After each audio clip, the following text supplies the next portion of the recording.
It was a night devoid of shadows, with the moon seemingly hidden behind the clouds and the stars one by one extinguished. The silence of an old house was disrupted that night by the mournful whistling of the wind. A man lived alone in the old house.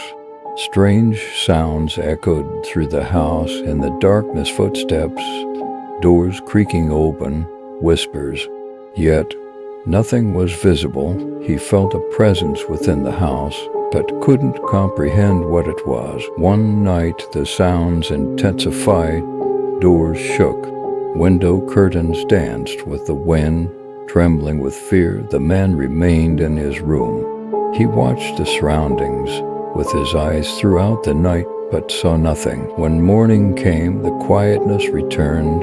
The man regarded the events of that night as a dream, but an unease lingered within him. A few days later, he decided to investigate the mysterious occurrences. While wandering around the house, he noticed a peculiar trace in the yard. The sole was marked with an odd pattern, as if something had fallen there. He decided to follow the trail. The trace led him to an old cemetery in the forest.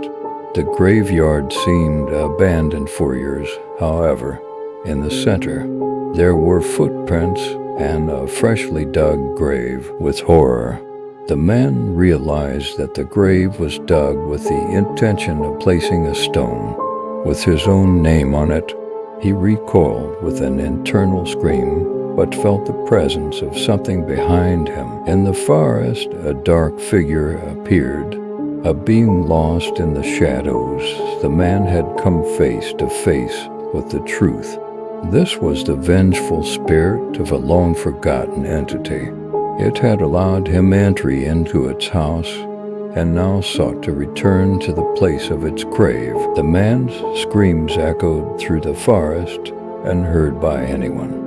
Since that day, the house stood empty. The man's existence became a ghost story lost in the forest, and ever since, those who wandered in the woods claim to hear the mournful screams of the old house during the night